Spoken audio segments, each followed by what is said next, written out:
So, welcome everybody to our presentation tonight on how learning impacts health, what parents need to know, but not just parents, I think what teachers, what grandparents, what caregivers need to know. My name is Leslie Williamson. I am the Executive Director of the Center for School Success. We're a nonprofit organization located here in Lebanon, and we've been around for almost 15 years, focusing on helping kids understand how they learn best. And over that 15 years, we started really seeing a pattern as we worked with the kids, families, and teachers, educators around the state and the country, that there really were some areas that kids were struggling with in school, and they're really often very bright children that struggled at some point, and there were some trends, and over time, if it was not addressed at an early age, there was a lot of health issues that can come along with that. So it could be anxiety, it could be stomach aches, headaches, and then if it's not really addressed in time, it gets into depression and really goes into, which can be pervasive into high school, college, and even adulthood. And I'm actually married to a pediatrician who works at APD, and we often would have conversations about this, and he said, I'm actually seeing this too. And we went together at one point and said, why can't we do something about this? And we came up with a pilot program that we are running at APD this year called Prescription for School Success. And what it entails is that we actually are doing pre-screening for kids during well-child visits. And if they are identified as high risk or middle risk, we ask them to be a part of our program. And the program involves a team of specialists. We have the child's pediatric primary care provider, and we also have a behavioral health specialist and a learning specialist. And they meet with the child in terms of coaching, and they really help them understand how they learn best and provide strategies so that they can be more successful in school and also in life. And so tonight, we have our wonderful, esteemed group of specialists together. And they are going to talk a little bit about, from their perspective, how learning impacts health. We're going to start off, this is our presentation today, we're going to start off with Dr. Doug Williamson, who's one of the APD pediatric providers. And he's going to give you more of an overview of the medical component perspective of how learning impacts health, and also from what he's noticing with his population of kids. And then we're going to move in with Dr. Stephen Atkins, who's one of our behavioral health specialists on the team. And he's going to be speaking more about the physical and emotional manifestations of learning challenges. Followed by Dr. Adante, who is also one of our behavioral specialists. And she's going to be looking more at, excuse me, kind of exploring the key concepts that parents and teachers can instill in their children so that they are more resilient when they face difficult situations. And then we're going to follow that with Beth Reed, who's our learning specialist, and she's going to take a look more at the academic side and some of the trends that I mentioned earlier that we're noticing across ages, and some strategies that you can actually try at home and at school. So with that, I'm going to introduce my husband and one of the pediatricians at APD. Yep. Yeah, I'll stay there. So thank you for everyone for being here. So I'll go back. I'm coming up on my 20th year of being here at APD as a pediatrician, and over the years I've taken care of a bunch of children that have really suffered, probably more than anything, from attention and attention deficit that people have, I'm sure, heard about as far as that condition, since a lot of people end up having some form of it. And interestingly, obviously working or talking to my wife over the years and dealing with the educational components of attention deficit, and realizing there were other aspects of it. So some kids you'd see that would really do well with the medication when they were put on medication, say, for attention deficit. Other kids didn't do so well. And we try to work with the schools to try to figure out what other accommodations in the school would help them, and whatever it would really take to kind of get them over the hump and really get them to be a little bit more successful in school. And it probably shouldn't have taken us 15 years to kind of finally come to the conclusion, gee, let's put our heads together and come up with something, but we finally did, and I think the program's been interesting. It really puts a little spin, which is what today's talk is about, is rather than looking at children's school health, children's health and how it impacts their ability to do well in school, we're really spinning it around and looking at how does their their ability to succeed in school really impact their health later on. And so I think what I've seen over the years is if kids aren't really doing well in school, it really impacts them from an anxiety standpoint, from a depression standpoint. You see a lot of other components kind of going down the tubes a little bit if they really don't do well in school. So the interesting idea here was to say, okay, if we can make these kids be a little bit more successful in school, are we going to see less of those components down the road as far as mental health problems? So that's what I've observed over the 20 years almost of practice, and this has been a great opportunity to really work with people, work with Linda, Steve, and Beth in a collaborative fashion, which is, I think, a lot of areas in medicine are really served well if you kind of do some kind of collaborative care and having some other people working together in a team kind of fashion. To try to figure out what's the best way to take care of patients at times. And so it's been a great program up to this point. I'm looking forward to seeing where we go in the future, and I don't know if there's anything else I need to say. I'd rather have these folks talk about what they're going to talk about here on the slides coming up, and we'll go from there. So Dr. Steve Atkins is up next, one of our behavioral specialists and psychologists. I'll try to behave. Yeah, behave. Hi, nice to see you. I'm going to chat a little bit about my role in this program, and also talking about the impact of struggling in school and what that does to their emotional well-being. I am a clinical psychologist and a learning specialist, and I'm thrilled to be part of this program. Doug and I have worked together for 20 years. You've been doing this 20? Yeah. And one of the things I really like about working with Doug is that we interact really well together, dealing with the medical component and the behavioral health component.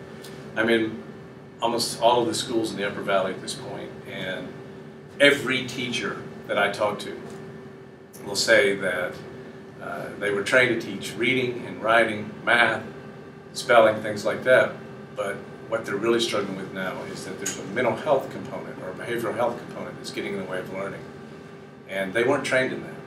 So it's really nice for me to be in the trenches, so to speak, in the schools, and being able to work with the teachers and being able to work with the students, the patients, and then weave on top of that this spectacular program, which is screening kids and finding those who are falling in between the cracks of an IEP or a 504 and those kids who are doing really well, and having to show up every single day, 5 days a week, for 6 to 7 hours, and struggle, and the impact that has on brain maturation, sense of self, anxiety, all the disorders that we consider behavioral health.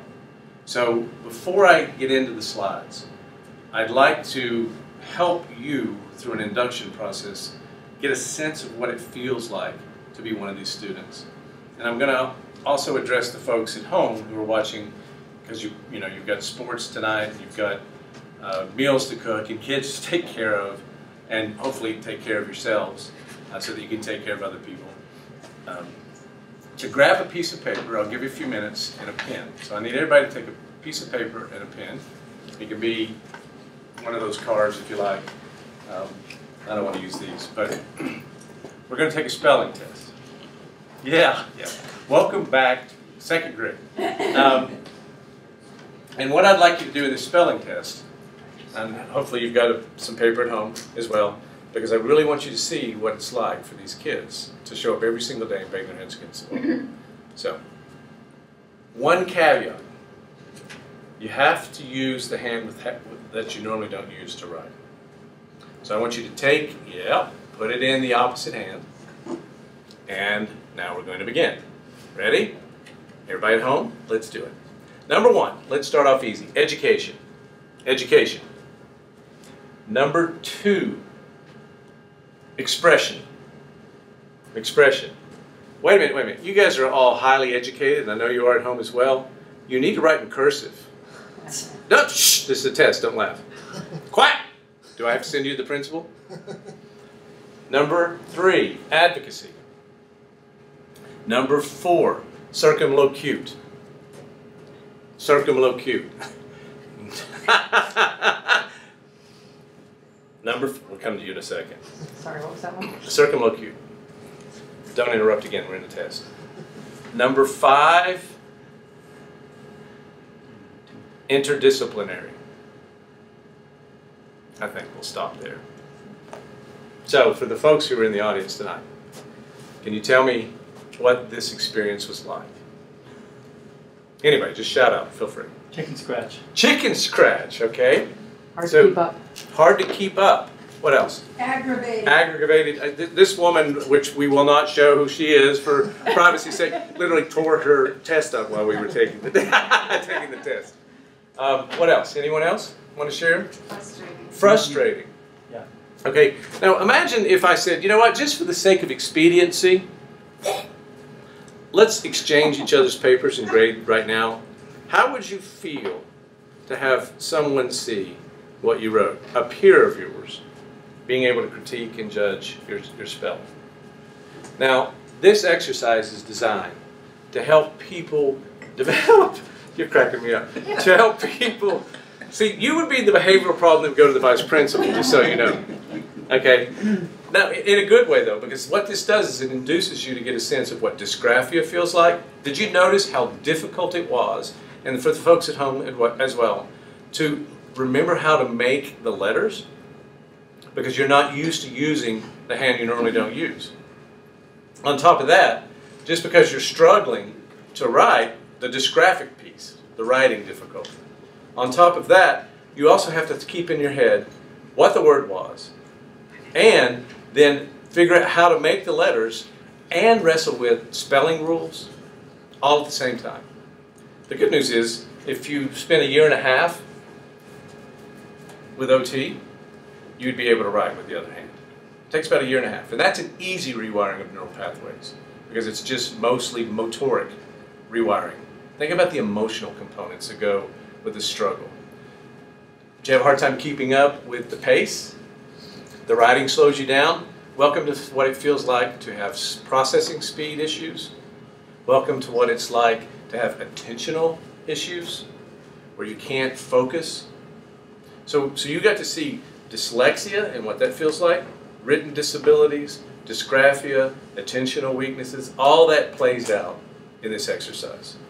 Now do that every single day for some of these kids, 5 days a week, for 6 to 7 hours. In my opinion, I think it actually shows that they're saying when they do something like you did in this test. They just get frustrated and they can't deal with it. And one of 2 ways, these kids are going to act out, either turn it inward and make themselves feel really badly inside, or they're going to externalize it and blame the teachers and the people around them and become a behavioral problem. You can see me for therapy later.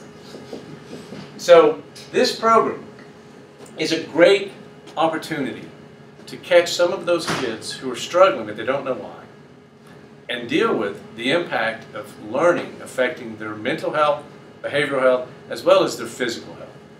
So if I can figure out how to make this work, there we go. Neuroplasticity. I just talked about that a little bit when I said if you did OT for about 1.5 years, you'd be able to write with the hand you normally don't use. Now, the brain is a phenomenal muscle. It actually doesn't care. It doesn't care what you do, unless of course you have something like OCD, obsessive compulsive disorder. And then it turns on yourself and you feel really guilty about what's going on. Move that population off to the side. Everyone else's brains really doesn't care usually what you're doing. So it doesn't say for whatever reason Dr. Atkins, Steve wants to be writing with his left hand instead of his right. It literally, if you put your brain in a PET scan, you can actually look at the motor cortex up here, and it lights up and it starts rewiring. It starts learning how to adapt and adjust to what you're asking it to do in the process of learning. We never tell our kids, for example, why they get homework. And no, kids, if you're watching at home, it's not because your teachers are evil. That's what I hear all the time. What I tell kids, and what I ask parents, and what I ask teachers to do, is explain the concept of neuroplasticity and changing your brain chemistry as well as the rewiring of how the brain communicates. So, for example, do you become a famous basketball player without practice? Do you become a famous musician without practice? Do you become a famous artist without practice? Do you become a famous anything without practice? You know where I was going with that. You were worried. But we don't explain that homework, in part, is a way to go home and continue to help rewiring your brain so that you get better and better at whatever it is you do. For the adults in the room, you know exactly what I'm talking about. Do you remember way back when you were learning to drive, how you held on to the steering wheel so hard that your hands would sweat, and you were so worried about the pacing and the sequencing of making the car move without having an accident?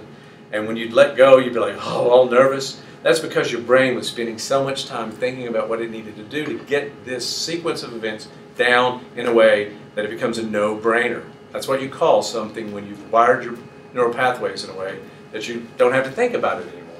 Now we're driving down the road, and every now and then we'll go, oh, did I forget to stop at that stop sign? Chances are you didn't. That seems to be happening over here. Chances are you didn't, but what that is a sign that your brain has gotten so effective and efficient at doing what you do, it's automatic. You don't have to think about it. It's a no-brainer. For kids who struggle in school, it's exhausting to have to deal with things that don't rewire as quickly as some other kids do. Everyone has strengths, everyone has weaknesses, but unfortunately some kids have the exact weaknesses that don't pair well with education in this country and how we impart education to these kids. So this top slide up here of the brain as a muscle, the more you use it, the more you practice, the stronger it will become at doing whatever you need it to do in the classroom. But yet, when you struggle over and over every single day, and you watch your peers, and this is what kids do, especially third grade, they really start assessing who's the best soccer player, who's the best math. You'll see them go home and start categorizing their Legos and things like that, all red, all blue, different shapes.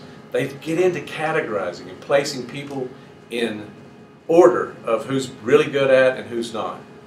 And they also sit around and watch and see who's advancing in reading, who's advancing in writing, who's advancing in math and in spelling. And it's very difficult for some of these kids. I mean, I get to hear their personal stories as well as some of my colleagues of how complicated it is to sit in front of other folks and not be meeting the expectation as quickly as some others. That leads to symptoms of anxiety. One of the #1 issues I'm dealing with around this program is anxiety and the frustration that comes out of being really worried about showing up to school and not feeling competent. The nice thing about this program, which we're going to get into, is it's actually catching some of these kids and helping them to learn some skills to think about how they are giving their education. I'm going to test you right now. And I do this to all the kids with whom I work, and no matter what school I go in. I will ask them, who's giving you your education? And kids will invariably say first, who do you think they guess? Who's giving them their education? Teachers. Teachers. Almost 100% of the time they say teachers. And I scream at them, literally, no! Just like that, to keep their attention, because you know you have to compete with the media out there. And so now they're intrigued like this weird doctor screaming at them, no! But they're also loving, what the heck's he going to teach me? And I'm not. They're teaching themselves. Because then they go from teachers to parents. Some will actually say the school board. We have a former school board member in the back.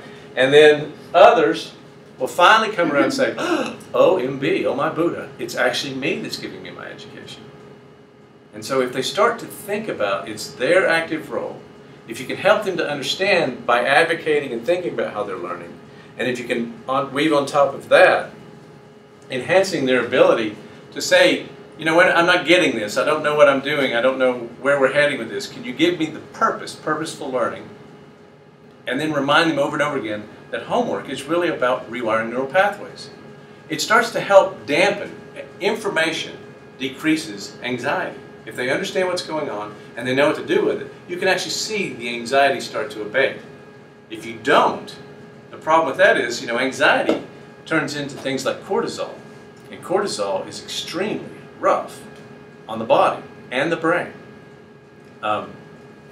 So when you see these symptoms, shortness of breath, shallow breathing, muscle tension, shortness of breath, tiredness, less energy doing things, increased anxiety, you can almost see this snowball effect where people start to say, and I'll go back to the car metaphor for the adults. Have you ever almost had a car accident, but you didn't have the car accident? And you notice your heart is racing, you're having a hard time breathing, you're really on, but you say to yourself, this is the cognitive piece of cognitive behavioral therapy. You say to yourself in that moment, I feel this way because I almost had a car accident. Now, your adrenal glands sit right here near your kidneys.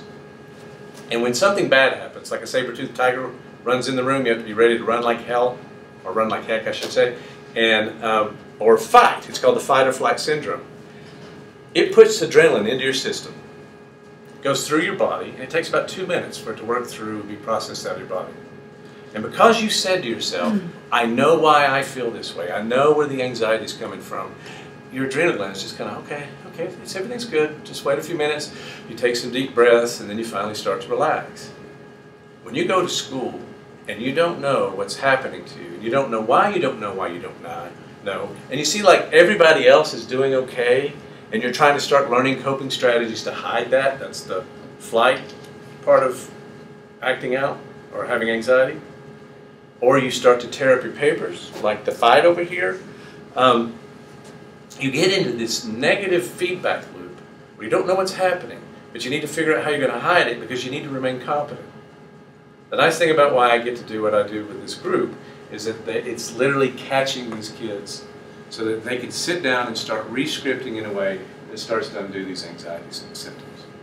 So I'm going to stop right there, and I think I'll head over to Dr. Adante. Okay. And maybe there was one more. Oh yeah, yeah, my bad. I'll bring you up, then I sit you back down. So these are the three main areas when we're talking about neural pathway development and the communication between brain cells, brain stems. You've got norepinephrine, and for those who at home may not be able to see it, it says stress response, fight or flight, which we did talk about, circadian rhythms, energy and arousal. Think anxiety. There it is right there. What I did to you when I gave you that test here and at home is I enhanced this side of your brain communicating, going, I can't keep up, the guy's going too fast, he's a jerk, I want to tear up my paper. That was all that. Dopamine on the other side is your pleasure neurotransmitter with pleasure, reward, attention, and reinforcement. Some of these kids we see, almost it's like they don't have much dopamine left at all. You can't reinforce, they don't feel really rewarded, and you'll hear them say things like, I failed this test because I'm really stupid. But if they pass the test, do they say they're smart? They say, I got lucky. So they externalize the successes and internalize the failures. Down below that you have serotonin, which is appetite, social rank, well-being, and sleep. Please, parents, teachers, everyone, if you could do one thing, please monitor their sleep hygiene. We all know about dental hygiene. We know about making sure you brush your teeth twice a day, maybe some flossing in there too. Sleep hygiene is a huge telltale of how well they're going to do. And some of the boys with whom I work are like staying up and wanting to play video games or be on computers or be on anything with a blue screen, which decreases melatonin secretion, which helps you fall asleep, which affects sleep hygiene. And one of the things I say to these boys is, do you want to be tall? And most of them do. The only time they grow is when they sleep, when they secrete the growth hormone. And when I tell them things like that, they're like, dang, I want to make sure I get some good sleep because I want to be taller. So you have to meet them where they are and how they're thinking to help them deal with things like sleep hygiene. So all three of these play a part in focus and most importantly in mood. And what's really cool is I actually believe that this program is like a natural homeopathic SSRI. Because what we see with these kids is they actually start feeling better about themselves, they understand things better, and their mood improves, which is the #1 goal, so that you don't have things like later in life they have major health issues. So we're treating everything all at the same time. And I feel blessed that I get to do that with these wonderful people. Doctor? No, it's not true.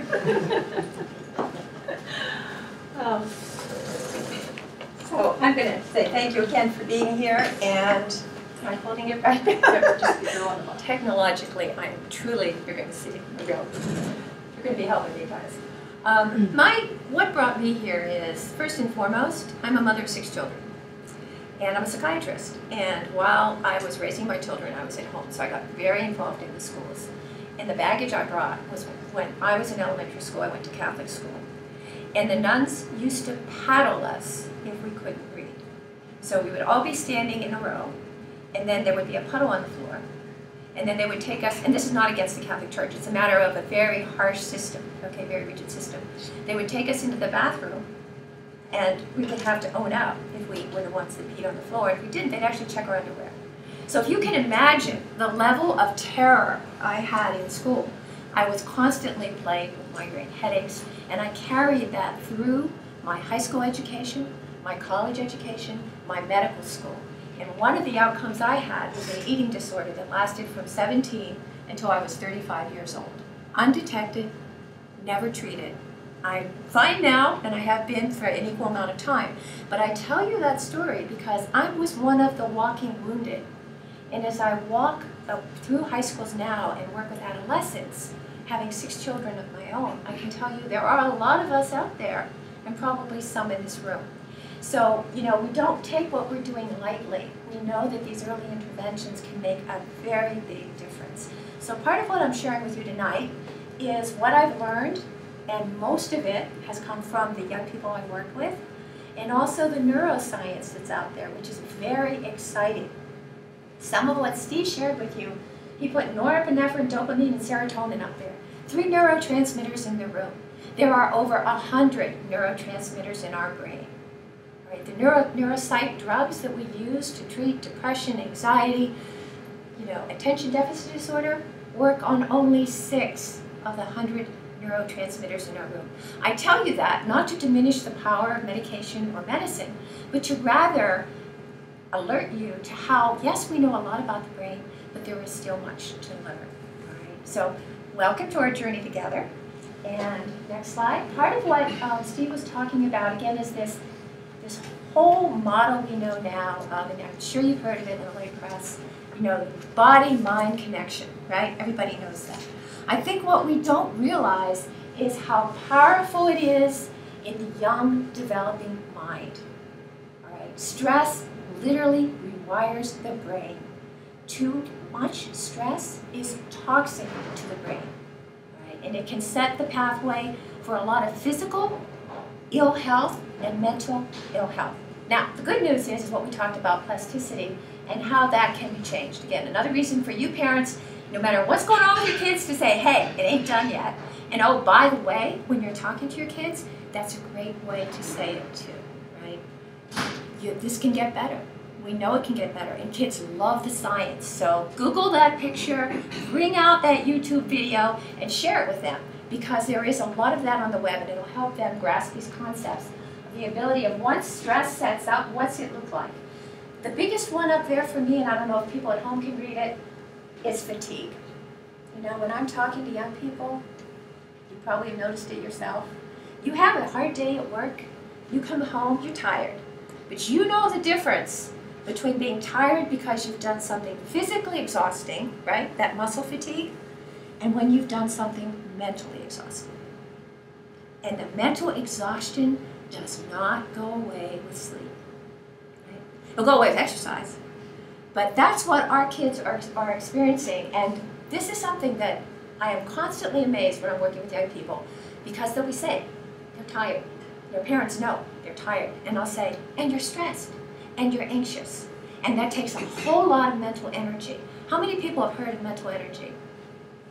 Okay, great. So, again, this is something kids don't always know. Use these words when you're talking to your young people at home. We talk about a finite amount of physical energy. They don't realize they have a finite amount of mental energy as well.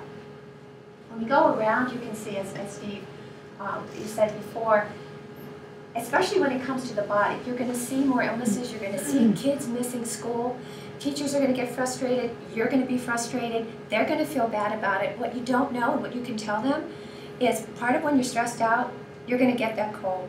You're going to get the infectious to come along. Don't feel bad about it. It's part of your mind-body connection. Okay, this is your body reacting to the difficulties you're having at school, to the challenges you're facing. Sometimes that's the first thing we notice with young people who are struggling at school. They don't feel well, right? It's the kid who's at the nurse's station eating all the crackers or going to the nurse because they have a tummy ache, right? Or they don't know what's wrong with them and they go visit the nurse for a safe place. Emotions. This is something you'll see in the home. The cranky kid comes home after school and they're a terror. Now we know as parents, kids save the best for us, right? And in some ways that's good because we don't want them acting badly out there. But it's also a demonstration of how hard they have worked all day to hold it together. So you'll see the kid there, functioning okay. And then they come home and they melt. They don't want to do their homework. They don't want to talk to you. That's not too unusual, actually. But, they're bad with their peers. They even kick the dog, okay? And these are the kinds of things, at some point, you're saying, what happened to little Johnny, who at 3 or 4 was a fun-loving, curious kid? And now they come home, and they don't want to do anything, okay? They aren't curious. They aren't interested. They don't feel well. And to some cases, they're even indifferent, and they shut down. You'll see the bad behaviors, and, like I said, I've already described some of them. But it gets worse as they get older, because when kids are feeling disenfranchised, marginalized in school, they have a lot of negative feelings, they feel empty inside, sometimes they even deaden themselves, okay? It's part of the fight or flight. They get numb. And then they look for things to make them feel something, all right? And that's when you'll see behaviors like cutting, you'll see substance use, sometimes you'll see promiscuity, it's anything. Let me feel something. Let me feel connected. Now this is the worst case scenario. But when you're seeing those kinds of behaviors, I want to also enlist you to feel compassion when you see your kid acting like this. They're not a bad kid. They're not a lazy kid. They're not doing it to get even with you for anything that you think you might have done. Don't feel guilty. This is a kid who's trying their best and can't figure out why they just can't make it work, okay? So that's our job, to help them out. Now, motivation. I know all of you have children at home that are highly motivated to clean their rooms, help with the dishes, get their study done when they walk in the door, and they do it with a smile, right? That's what we thought before we had children in our lives. Now we realize that motivating kids, almost at any age, is like herding cats. All right, so the question is, how do we do that? How do we get them engaged? Well, Steve said it, talk to them. I think sometimes we forget when we have children that there are ways that we can name those things for them that are happening, that they might intuit. And by this I mean, why are you asking me to clean my room? It's my room, right? And then you just say, okay, well, you remember when you couldn't find the thing that works the game? What do they call those things, the game player? You couldn't find it, and you had to call me into the room, and you couldn't play your game. It's that simple identification, making it concrete. And what I'm talking about here is motivation comes when something makes sense to us. And we know it doesn't come when you yell at them. We know it doesn't come when you say, look, hey, clean your room, and I'll give you an allowance. All right? That's a really quick way to get a behavior change, but it's not a way to cause the lifelong intrinsic motivation that is going to help this person say, you know what? When I organize my environment, I'm calmer. I can accomplish things that make me feel good about myself, right? And frankly, I just feel good. So our job is to help kids have those experiences in ways that aren't threatening. So yelling, taking things away. Again, short term, sometimes we have to do that. But for long-term change, explain to the child how this makes sense. Help the child if they're having trouble doing it. Make it small steps so they have some measure of success, because success builds upon success. All right? And also things like curiosity. If you can keep curiosity alive in your child, you remember when they were little and they'd crawl and they'd reach and you're like, oh my God, you're going to get hurt? You know, don't do this, don't do that, right? I always say the difference between a 2-year-old and an adolescent is an adolescent is just as curious, only you can't go around and plug all the outlets, right? And take away all the objects they're going to pull down on themselves, and they're out there in the big world. But, you know, that idea of intrigue and curiosity about the world is exactly what can motivate a young person. So if you can make a game of it, anything that you can do to pique their curiosity is going to motivate them to be involved. What would happen if you tried something different? Let's just see what would happen. Let's make an experiment. That's what I do with my granddaughter. Like, you're a scientist. Let's try this and see if it works. And suddenly, she's helping me do something that she had no interest in doing. The other thing, this idea of achievement, interest, pride. You know, one thing for sure, and we all know this when we work with kids, kids really do want to make us proud of them. They really do want us, that want to do what we want them to do. When they aren't doing it, we like to say they're being difficult. The truth is, they're not doing it because they don't know how to do it. In some way, it's a disconnect for them. So if you can keep that positive regard, you're going to be also in a better position to help them build these internal, intrinsic motivations, and you're going to keep the extrinsic ones, like money for grades or punishment, or even praise, a little bit like 10% to 90%. And when you're praising, how many of you say, good job? I mean, that's my go-to phrase. Good job, right? Even to my peers, good job. Okay, you say good job, you're thinking, okay, what did I do that was so good, right? Now think about it. When you want someone to repeat a behavior as an adult, right? Either if you have people you work with, or you manage people, or even your significant other, right? You say, good job. Like, oh. But if you say, you know, honey, I really like the way you did that this time, because when you put the pot in there, I don't have to come back later and do that. Now, that's an extreme example, but it's the same thing with the kids. I'll say to my granddaughter, not only did you clean up, okay, the way you cleaned up the living room, but you know what I really liked about it? You didn't give up. You didn't stop. You just went from one thing to another. And then she knows, oh, that's the desired behavior. So don't give general praise, give specific praise. The other thing that kids don't get, in fact, I don't even think we get it as adults.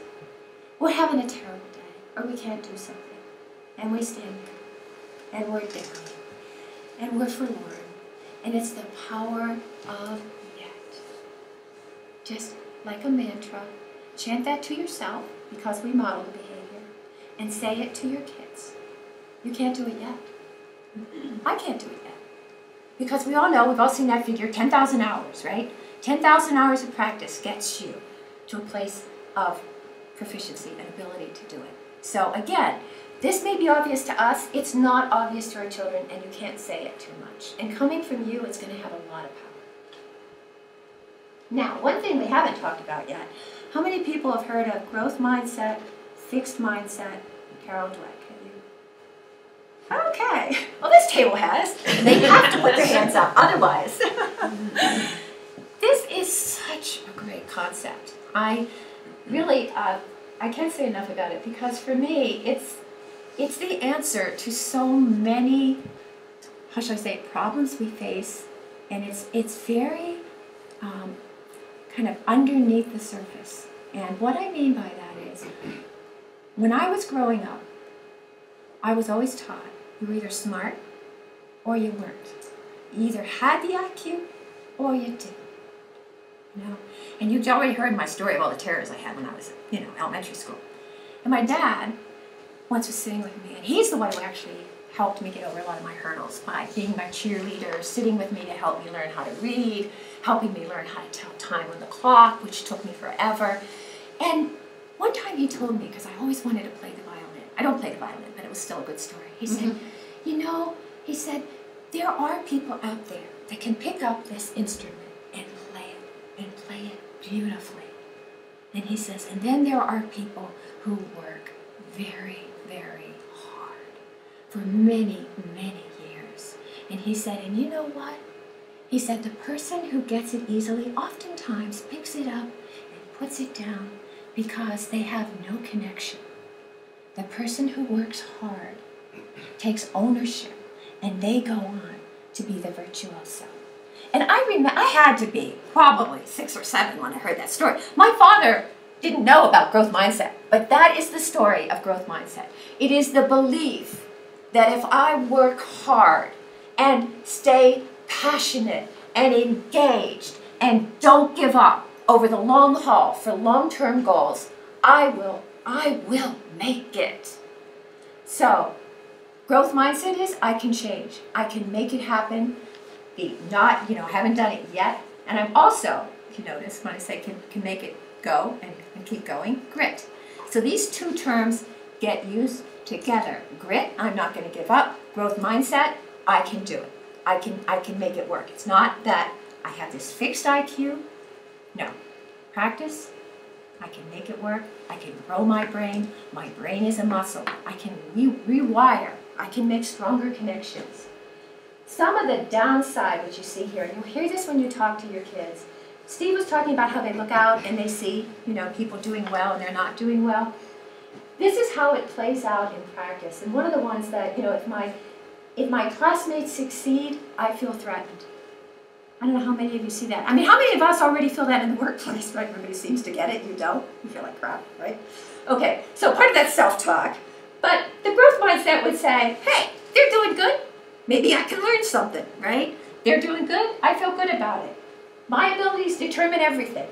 The growth mindset says, my effort and attitude determine everything. Frustration or fixed mindset, I'm either good at it or I'm not. Very black and white thinking. I can learn anything I want to. When I'm frustrated, I give up. When I'm frustrated, I know that's when I have to persevere. Now, kids won't say that. That's when I have to try. Okay, when I fail, I'm no good. And when I fail, and we do this all the time, probably schools are great for this. You might even have this in your home. You learn the best when you make a mistake. Now, you may have said, Linda, I'm saying it to my kids every single day. Doesn't seem to make any difference. It does. Don't stop saying it. They do take it in. They do hear it from you. But you know what else they're doing? They're watching you. And they're watching your self-talk. And they're watching whether you give up or whether you get discouraged. So be a good role model, all right? Read this and do what success is, okay? Read this and be grit. Don't give up. These are some other, again, I put some of these up here just because I wanted to really drive home this point about self-talk. And the way to describe this is we tell ourselves stories. And we aren't even aware on some level what stories we're telling ourselves. But how we react in the world, believe it or not, is based, 90% of it is based on the story or the dialogue of what we have going on in our head. And only 10% is based on what's actually going on out there. So this power of what we are telling ourselves is truly incredible. So when we're working with our kids, we want to help them get a self-talk that is positive, not negative. So part of it is, I'm not good at this, I'm a failure, would be the fixed mindset. I'm not good at this, what can I do? What am I missing? I'm awesome at this. Instead of saying that, say, I'm on the right track. I give up. I give up. Oh, you know what? I'll just figure it out. So you get my gist. And again, these are ways of reframing how they talk to themselves. Grit, as I said before, and this is the formal definition. And Angela Duckworth, if you want to learn more about this, she has a great TED Talk on grit. If you haven't seen it already, I recommend it. And she has done an amazing amount of work around how kids learn and really what is valuable. She worked with West Point cadets, and the summer training program is the toughest part in their first year. And she was just interested in what difference can grit make. So she did a study, and what she found was cadets who had grit finished the program. Cadets who didn't washed out. It wasn't IQ, it wasn't their athletic prowess, okay? It wasn't their social ability, it was grit. They looked at a national spelling bee to see who would do well. Again, it was less about self-discipline and more about grit. So we all know, when we talk about, well, my kid has no self-discipline, right? They have no willpower. Well, self-discipline is important because that's for short-term goals. But when you look at something that supersedes IQ, it's grit. And that's why I'm talking about it tonight. And your kid needs to know that. Okay, it's not about being smart, it's about hanging in there. So, some ways to grow grit in your kid. One thing is, you know, give them some space to do their own thing and try. Let them make mistakes. Don't rush in and rescue. I mean, obviously there are times, and you're going to be a good person to gauge this when your kid is really overwhelmed. And maybe that particular failure or challenge is way above their head. But if you do come in to help, do it judiciously. Because the moment you step in, you're implicitly saying, I don't believe you can do this. I'm here to help you. And then they start to believe it too, that they always need to have the helper. So let them do it. And oh, by the way, relax your standards a little bit. You know, if they clean the countertop, don't go by and say, oh, crumb, oh, you missed this spot over here. Let them feel good about it. Don't make a big deal about them not getting it 100% right. Doesn't mean you have to throw all the standards out, but again, be judicious. Can I just say something Yeah. about that? I had a patient who had to create something in school and was being ridiculed because the patient's product wasn't as good as some other kids. And when I asked about how my patient, I'm being careful with pronouns here, how my patient felt about the ridicule in the comments, my patient said, you know, I did this by myself. My parents didn't help me. They didn't clean it up. And he goes, and I think I learned more. That right there is grit. And so I said, you know, well, how are you handling the ridicule? He goes, my patient goes, I'm the one that's learning, it's my education. That's the goal that we're talking Right. about here. And you just sparked me thinking about that, Right. because that just happened. And that's also a couple other things. That also improves their own sense of autonomy. It improves their own sense of agency. Agency being the ability to impact on your environment and to actually evoke change in your environment. So you know those little things you do with your kids when they're little, like, oh, do you want to wear your pink pajamas? Do you want to wear your blue pajamas? Do you want to brush your teeth before the bath or after the bath? Little choices, and then of course it goes up. Even when they're doing, you know, when you're in middle school and it's like, oh, you got to come home, you got to do your work because you got to do it while you're not tired, you know, before dinner, you know, all this stuff. Sit down with your child and say, you know, really, what do you need to have to do your homework? Well, I'm exhausted now. Okay, well, you want to relax. Yeah, well, what does that look like? And you sit and you actually let them lead the way with some guidance and coaching, of course. But they start to choose their evening schedule. And then from there, you help them assess whether it's the best choice or not.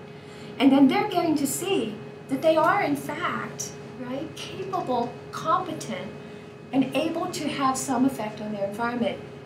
Yes, you're helping, but let them have those experiences. Even let them fail. You know, let them try something and it doesn't work.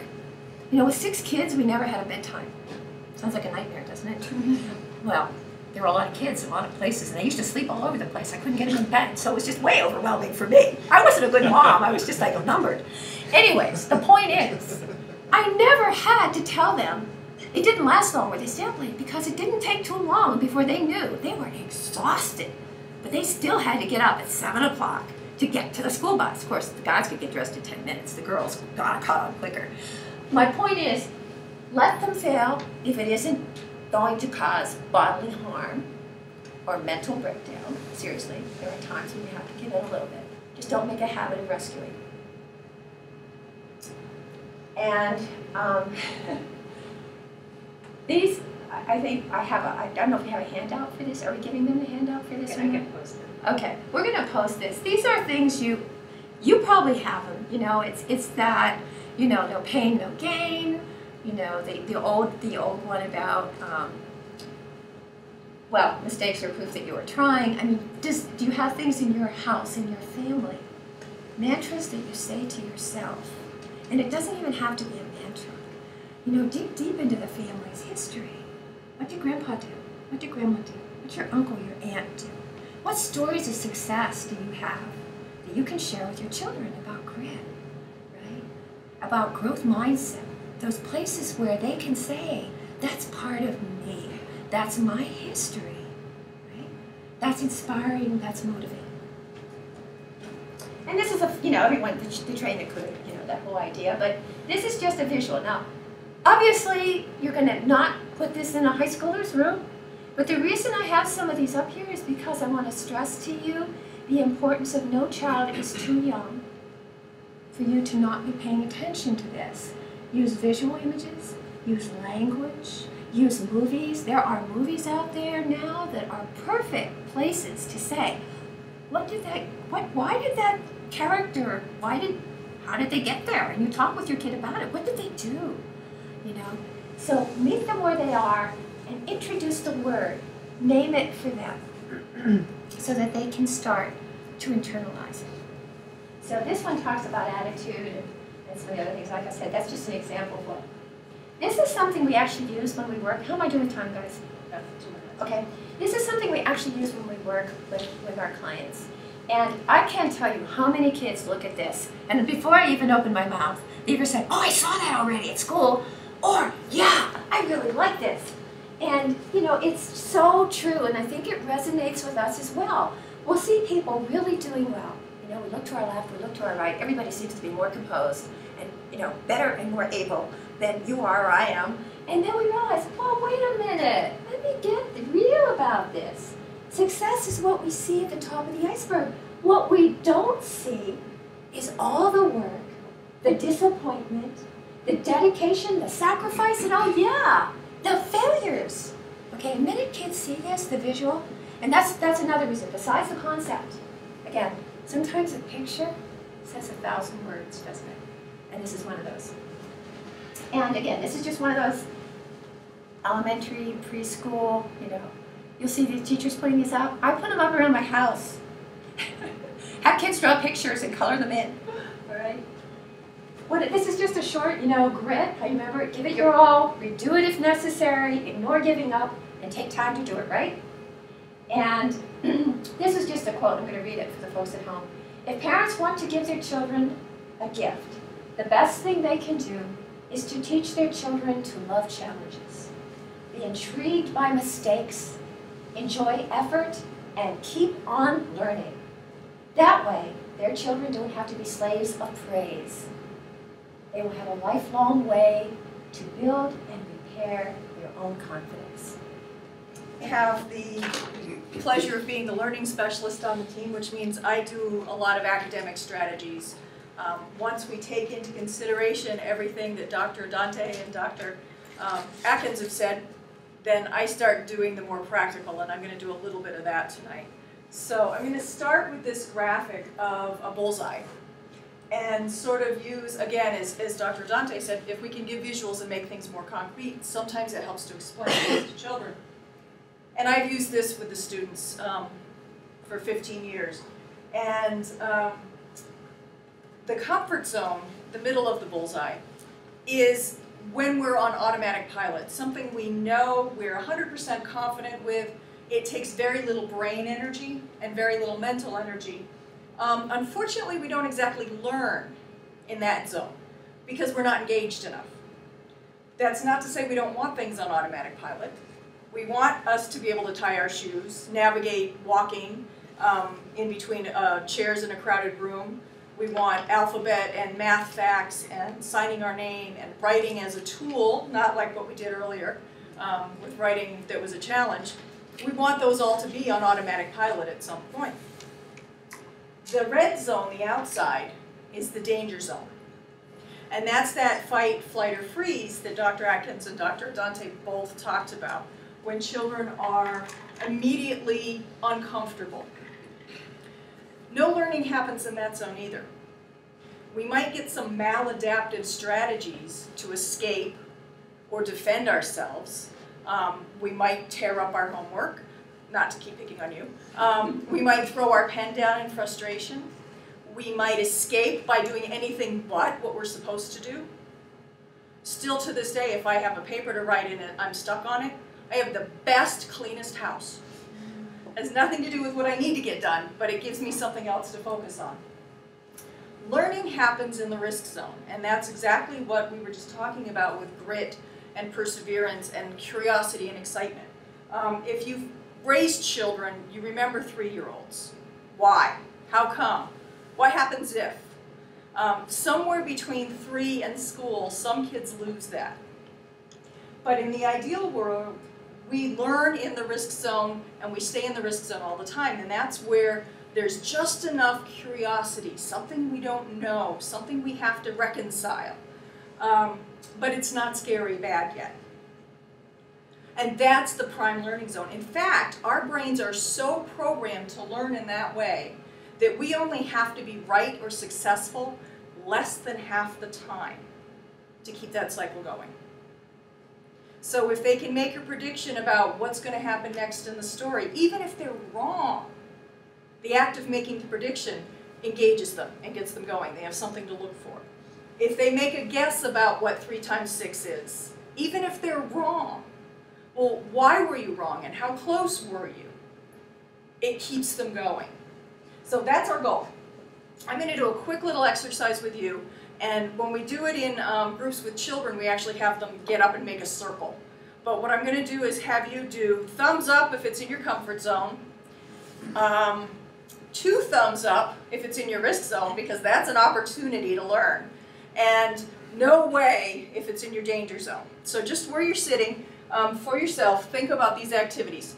The writing activity we did with Dr. Atkins, first thing. Comfort zone, 1 thumb. Risk zone, 2 thumbs. No way. Danger zone. Okay. Writing a 10-page research paper with footnotes and citations. 25 differential equation problems. A PowerPoint on an American explorer.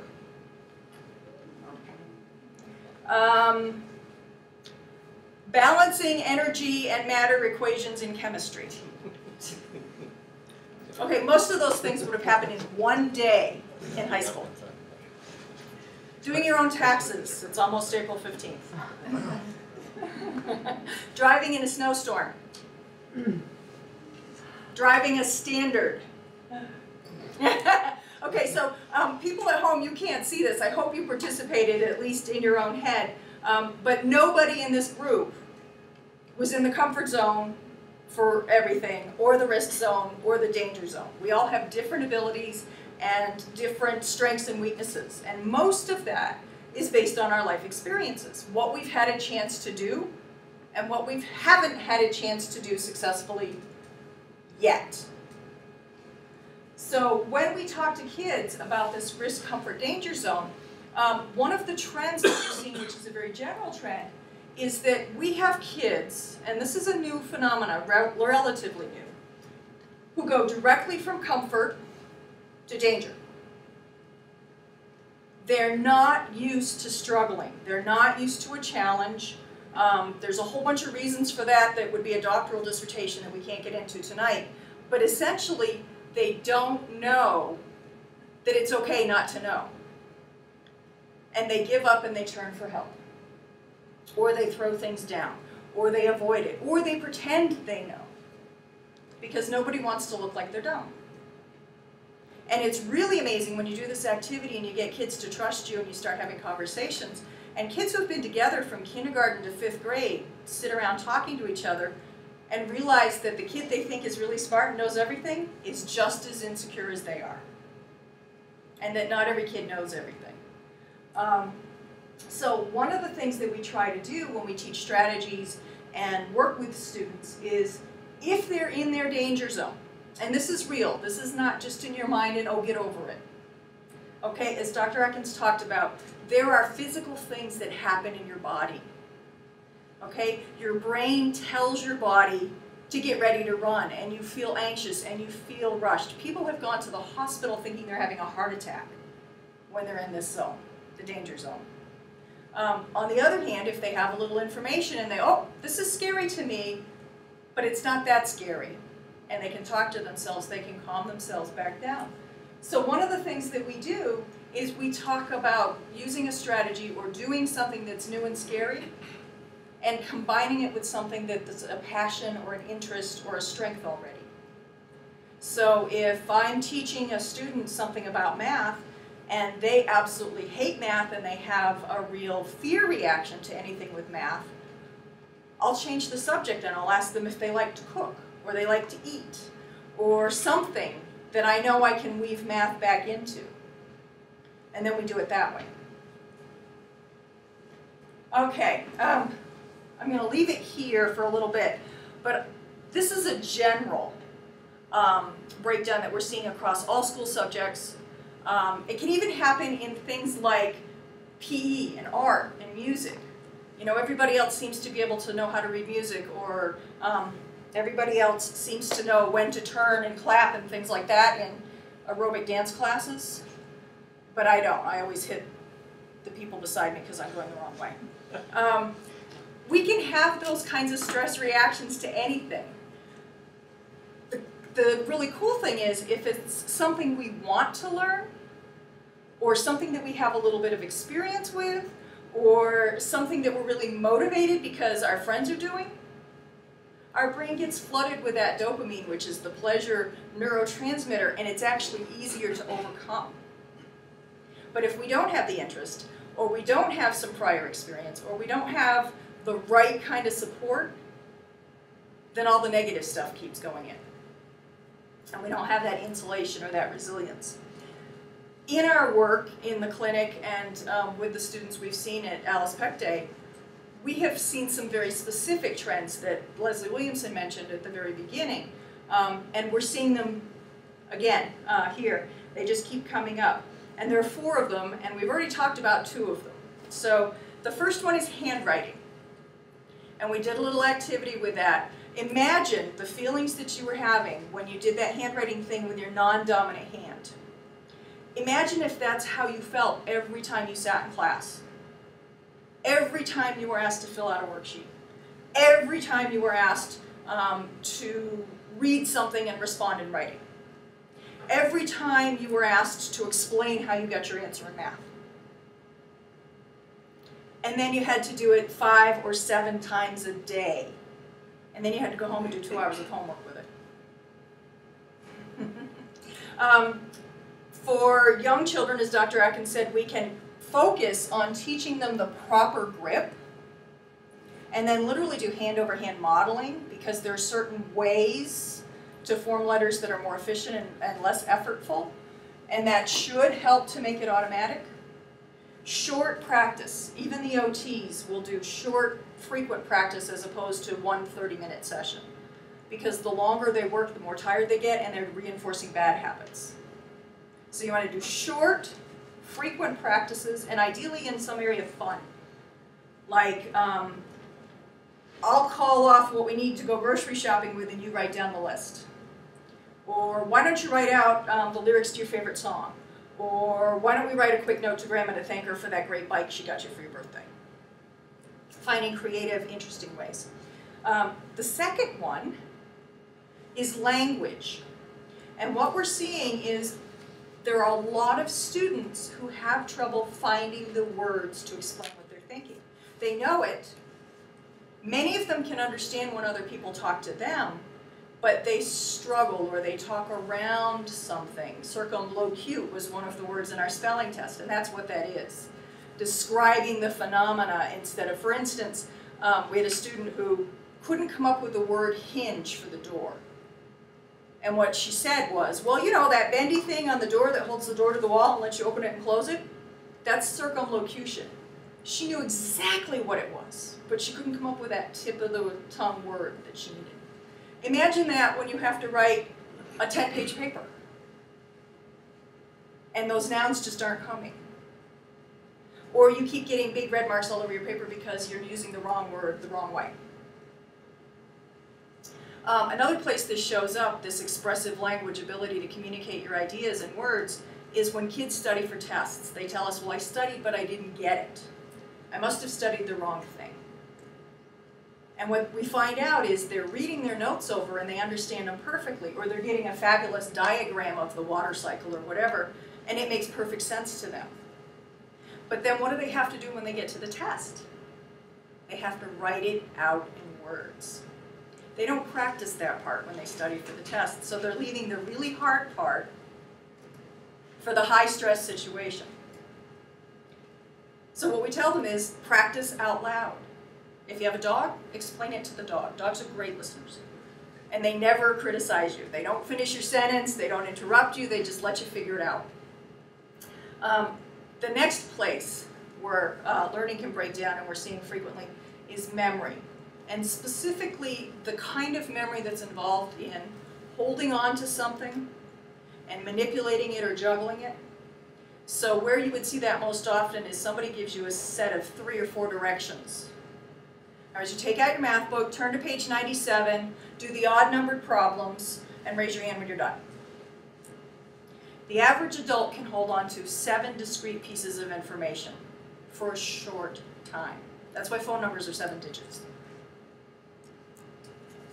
The small children that we see in 1st and 2nd and 3rd grade, 1. People who have trouble with this kind of memory, 1 or 2. So write directions down, provide them in a handout, practice them. 4th and final, and I always leave this to last because otherwise we talk about it and we don't go anywhere else, attention. Attention weaknesses are way more than ADD or ADHD. And whether they've been identified with those diagnoses and have medication or not, they still need strategies to cope with the weaknesses. Attention deficits are not being lazy. They're not trying hard enough. Sometimes the worst thing we do to kids is we praise them when they're successful. There, I knew you could do it if you just tried hard enough. Implying that all the other times they failed, they weren't trying. And with attention weaknesses, it can literally be 1 minute it's good, the next minute it's not. And that's not under their control. We had a 10-year-old explain it once as, somebody else has got the remote control of the TV, and you're trying to watch a show and they keep flipping the channels on you. How are you possibly going to write a paper on what you just saw when it was 10 different things? And that's what happens with some of our students. So I'm going to talk a little bit about strategies, and then my goal is to give us some time for questions and answers. We will link the strategy sheet for you folks at home, but the people who are here in the room, they have a blue strategy sheet with some of the strategies that Dr. Dante and Dr. Atkins have provided, and then 2 pages of the most common strategies that I have used with students in terms of academics. You can Google any strategy in the world. The key to picking the right strategy for the student is first identifying where the breakdown is. And you don't have to know if it's attention or memory or language or graphomotor or something else. You just have to be able to describe what's happening. Has trouble getting started on homework. And then you can start asking questions. And both my colleagues have said tonight, if you talk with students, not only do you empower them, but they really do know what's going on. They may not have big fancy words, but they can tell you, well, no, it's not that I don't want to, it's that I don't know how to start. It's not that I don't want to, but I need the words. It's not that I don't want to get started, it's that I'm not sure what the expectations are. If you ask enough questions, they can be partners in their own learning with you. So some of the strategies, and I wrote them down because I didn't want to forget which ones I wanted to share with you. These are kind of universal ones. The student needs to be involved.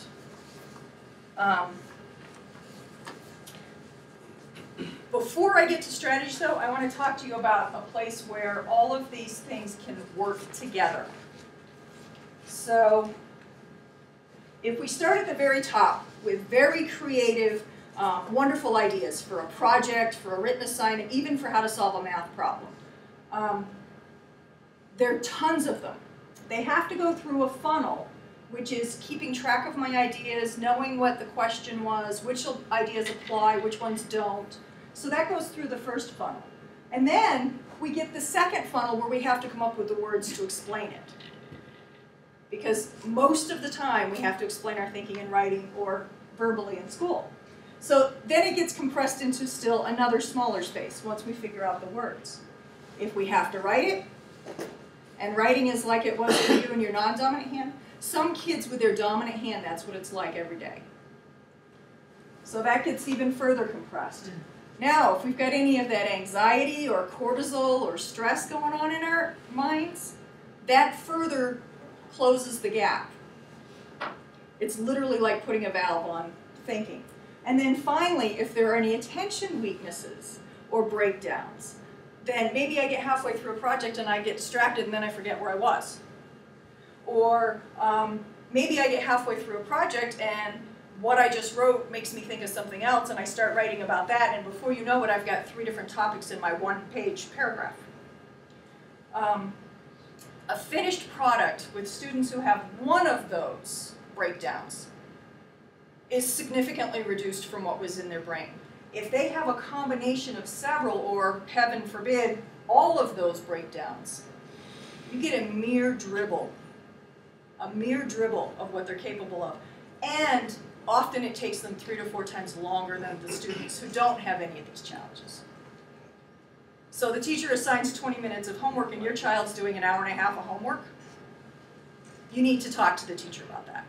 They need to know how long it's taking because they can make adjustments. So, some strategies that are sort of general that would help with specific breakdowns in areas. First and foremost, make it concrete. If you're doing math or you're doing something, abstract thinking is the hardest thing to do, and even adults can't think, intelligent adults with PhDs can't think intelligently about something they have no experience with, unless we create a bridge with something concrete or an analogy to something that they understand. So if you're doing math facts, use pennies, use Legos. If you're struggling with fractions, get out the measuring cups and let them physically compare what 1/8 of a cup does when you pour it into 1/4 of a cup, and vice versa. Make it concrete, first strategy. Second strategy, make a plan. One of the most common breakdown areas we're seeing with students is they can't get started because they don't know how to get started. So, well, let's make a plan. Let's make sure we have everything we need. Before you sit down to work on this project, do you have all the materials so you don't have to get up and go looking for them? When's it due? The biggest 2 breakdown areas we see with older children, and by older I mean like after 3rd grade, papers and long-term projects. So break it, make a plan. When are you going to do what part? When are you going to do it? What approach are you going to use? It won't have to be the same thing for every student. Third strategy, chunk it. Remember I talked about active working memory and how adults can only hold on to 7 pieces and children maybe 1 or 2. This just doesn't happen in school. It happens, as Dr. Dante was talking about, when you send them up to clean their room. Right? Go upstairs, clean your room, come back down with your backpack, get ready to get in the car for school. They get upstairs, something distracts them, nothing happens. And you're yelling for them 20 minutes later. So you give them one direction. And you have them repeat it to themselves as they're going up the stairs or down the hall or whatever until it's done. And then they say ready and you give them the second one. You repeat the first one and then give the second one. You keep doing this until the first one they can do and start doing the second one independently. You let them practice that for a while. Now you've got 2 steps, but it's really 1 because the first step prompts the second. Now you can add the 3rd step. And you do the same thing until you get to 3 or 4. Routines work great for this. If it's not a routine and it's not something that you can rehearse, checklists on whiteboards or clear contact paper that they can write down and check off to keep track of. So that's the make a plan one and the chunk one. They sort of overlap. And then the last one is very similar, but it's almost the opposite. Instead of chunking and building, you want to break apart. So again, a long-term project, a paper, a math assignment that's overwhelming because there's 25 problems. Break it down. Well, let's do 5 and then walk the dog. Let's do another 5 and you can set the table. Then we'll have dinner and you can do the remaining 10 after dinner. Writing. It's insane to think that you can sit down and write a paper all in one sitting. It's insane. There's too much going on. There's language, there's grammar, there's words, there's ideas, there's research, there's organization, there's attention to detail. Break it out. Get the notes. Make a plan. For kids who have language issues, you might want to do a picture or a map or some sort of an outline before coming up with a whole lot of language. And then do spelling and grammar and things like that the very last. And when you're teaching kids to proofread, have them read out loud with a pencil in hand, because if you do it in your head, you miss things. Your brain fills in what you meant to say instead of what you actually put there. And have them read the last sentence first, and then the second to last sentence. Because if you break up the flow, your brain is better able to spot the mistakes. Like, oh, that's the wrong there, that's the wrong too. All right, so I'm going to stop there and give folks time to ask questions. I'm just interested in the behavior part because there's something in there that struck me. Mm-hmm. There's a list there: insomnia, restlessness, loss of appetite, and so on. Mm-hmm. If I have 1 or 2 of those, am I more likely to have the others? In other words, are these likely to, are kids or people with this kind of an issue more likely to have these as kind of a group, or could they have just a single one and none of the other ones even appear to be an issue? I'll let other people answer too. I think if you look at the research and you're looking for some sort of clumping or chunking of symptoms and say, for example, if a kid's not sleeping at night, are they going to be a setup for substance abuse? You know, is there that kind of direct correlation? So that's kind of where I was going. Yeah. And the reason is, suppose I've got a kid who doesn't have insomnia. Mm-hmm. They're not restless. They don't have a loss of appetite. They're not accident prone, and they're not lonely. Mm-hmm. Does that mean I don't have to worry about that substance it's a wild card, or I don't have to worry as much no, about you still have substance to worry. abuse? You still have to worry. And you just still have to worry, but is it not as much? Or? Well, I think the part that you really need to focus on for worrying is, I mean, here I am talking about stress, and I'm asking you to worry. Right. Is the stress part. I mean, I think we have to be really tuned in to our kids. And that means, yeah, we pay attention with our eyes, right? We watch their body language. We watch them when we come in. We watch them with our hearts. And quite honestly, I use every other means I can get. I learned more about my kids from their friends. You know, I'd have the friends over, and they would talk. You're driving in the car, and you hear the conversation behind you. Oh, yeah. Make contact with your kids' teachers. Make contact with your kids' coaches. You need eyes in the community.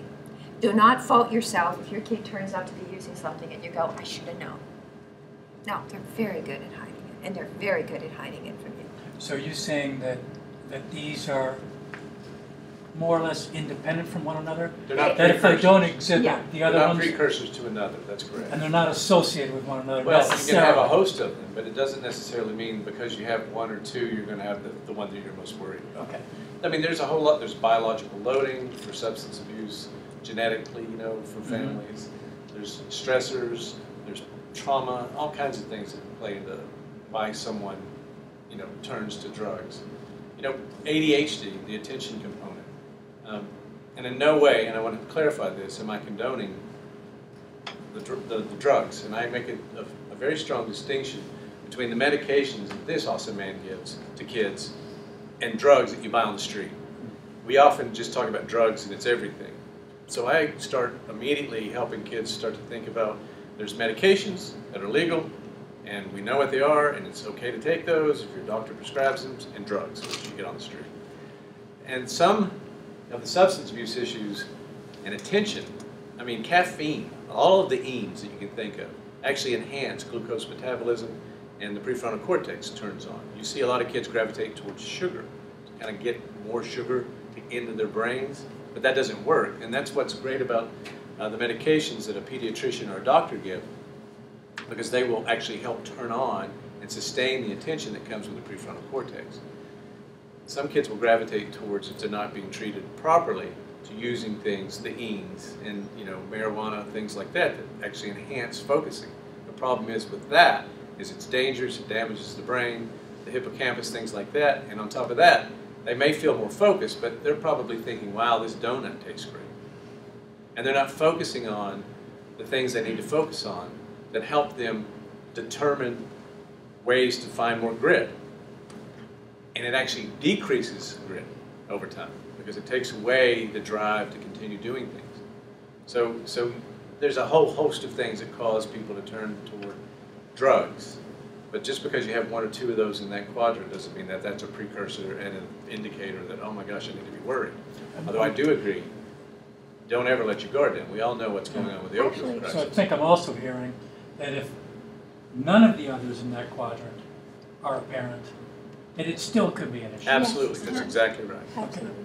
Yeah, and I think what we're seeing too, when we look at substance use, it used to be, because I've done a lot of work in high schools, I know Dr. Atkins has too, I think we all have been working with adolescents. It used to be the high achiever, the A student, the star athlete, the one everybody knows, who everybody would say, don't have to worry about them. But it has been shown that a lot of times, not a lot of times, but sometimes that's the kid who's selling it, or that's the kid who's using it. And part of what the theory or the logic might be is young people don't think they're going to get hurt, right? They think they're immune to the negative effects. And especially if you're really good at everything, then you think, well, gee, I can do this drug and I'm not going to be the one that suffers the consequences. What I see actually is more of a gateway to substance use in some of these kids who are in the high school level is anxiety, self-medication. I can't sleep, so I might use, but it's also that how can I bring it down a little bit? Because you can imagine when you're stressed out, if you're always feeling like your engine's revving 100 miles per hour, and the trouble is you don't even know it because you don't have a name for it. It's been your partner in life for so friggin' long, you don't even know what it is. But if you smoke that marijuana, it helps you calm down enough to get your paper written. Who wouldn't choose it? So it's just keeping your eyes, ears, and open and keep your friends close. Thank you. Yeah. Other questions? This is sort of more of a practical thing, but there was talk about sort of allowing your child to help figure out their path, what works best for them. So, ideally, you'd like to see the kids come home and they do their homework after school, and then they do screens or they play outside or they do whatever. The screens in particular are a concern. I think some kids, that's just a huge stress release for them, is to be on the screens. And so we've tried to have a rule that you have to do your homework first, and then you can do screens. Now you do playtime, and then homework, and then screens. But I do wonder sometimes that the screen thing is such a tremendous stress relief. Is it a problem to have them do the screens first? Should they? This whole screen issue altogether is sort of a whole topic. But it's really a question of how much do you allow them to sort of determine that stuff on their own? Obviously, at some point, they're going to have to figure it out for themselves. So if you're dictating it now, is that a problem? Exactly. And how much flexibility should you have with all that stuff? A lot depends on whether somebody is supervising and helping them monitor the screen time. If they come home at 3 and nobody's there till 5 and you're trusting them to independently limit to 30 minutes of screen time, it's not going to happen. I can tell you I pick up my screen and mean to be on it for 15 minutes and look up an hour later. Right. So giving them opportunities to de-stress and detox after school is really important, because many of us have seen students who they've just had it. I mean, that's why they blow up when they get in the door. because they're overwhelmed. So walking the dog or doing something that's fun that rejuvenates is good. A little screen time might work, but the truth is screen time doesn't do anything other than give your brain a relaxation. And then you also don't want them to have it too late at night because that blue light keeps them awake. So you want to regulate. You guys want to? I think, go ahead. You know, I wanted to say something about screen time in general. A couple high school students that I work with, and again, I'm not going to mention schools, did a survey to see what their peers were doing, you know, relative to when they were on the screen, because it was a thing looking at homework and how much time. And I don't know if you've had this conversation with your child where you say, you know, and they'll say, I've been working 4 hours on this, give me a break. And then you find out, yeah, they've been at the computer, but while they were at their computer, they were chatting with their friends, they were watching a YouTube video, and oh, they had a game going up in the left-hand corner, and they're trying to write the research paper. And part of it is, they really do, honestly and honestly believe they've been working 4 hours. And part of the sort of demystification we do, or the breakdown for them, is to talk again, go back to the brain and say, you know what, when you try to multitask and you switch from one thing you're doing to another, it uses up a whole lot of energy. It actually is very inefficient. And the 4 hours, you probably could have gotten your paper done in half that time, or maybe even a quarter of the time if you only did that. This is a hard sell, but you have to keep, you know what I'm saying, it's that kind of conversation. And so I will negotiate with kids. And if they're telling me, because I was a kid who had to come home and crash. I was so devastated from the social challenges of high school. I could barely get in the door. I had to sleep first. Now, my mother was forgiving and let me do that. But if she hadn't been, it would have been a nightmare. No way did I have the mental energy to attack my homework. So it is a judgment call on your part. But guess what? If you make the wrong choice, you go back and you revisit it with them. And then you say, we tried this, and this is what I saw. Simple science. Can we try another way now? I was just going to say, this is one of the biggest concerns I think we hear about everywhere. It's robust. There's a study out that shows that kids, including us as well at this point, the only thing we do more than interact with the media is breathe. That's it. And the screener that we have here at APD, we get a printout with the 20 questions that these patients answer. And one of the things that jumps out at me every single time I look at the ones that I get to work with is the ratio of how much time they're doing work, homework at home, and how much time they're doing something with electronics. And it's almost 4 to 1. Sometimes it's like no work at home and just a ton of time interacting with the media. No matter what we do, it rewires our neural pathways. And some of the studies that come out, you know, playing violent games doesn't necessarily make you a violent, dangerous person when you're older, but it does desensitize you. It desensitizes you to seeing and experiencing and emoting when someone gets hurt. You know, I don't know if you saw the news on the Syria bombing and saw all those children that had been gassed. Those are one of those moments, because we don't see that on a regular basis, where we really felt that. I even think that the current president actually felt that. And it changed how he thought. And maybe we'll do something. But when you have kids who are plugged in all the time, they're actually moving away from the critical thinking and all the practices required for education. I am a big proponent of parents limiting as much as they possibly can. Trying to encourage them to manage their time, and then comment on, if you're not able to show me that you can manage yourself, then I'm going to have to step in. Here's how much time you get. But then you get into the problem of initiation, when you start something, and then the termination of how to stop it. On this level, I just got to get a little further. You know the stories, you hear this. So go curious and talk about how I don't want to have this battle. I'm an adult, I don't fight with kids. And if we have to keep doing this, we're not going to do it during the week. My family, we had to go that direction. We literally had to just, you can't have it during the week, because it wasn't worth everything that we went into trying to set up for more success in school. One more thing I really like to impart, and this comes really from teachers, because I talked to some today about the fact of what we're doing this evening and what would teachers like for parents to hear. Please, please, please be involved in your kids' education. Please, please, please talk to your parents, your teachers, and most importantly, don't confuse aggression with advocacy. I mean, there's a difference between holding people accountable trying to figure out what's going on, where the breakdown points are, but it's not necessarily the teacher's fault. And let's just think about that for a second. If you think of this is the teacher, here's the parent, and here's the student. This is their world. And if they have two sides of their triangle fighting with one another, who do you think suffers the most? It's the student, the person that they revere, hopefully, when they're younger, and respect as they get older, the teacher, and the family that's raising them. And if those two folks aren't getting along, we're automatically creating a dynamic that's going to get in the way of what's happening in the educational setting to help the child give themselves an education.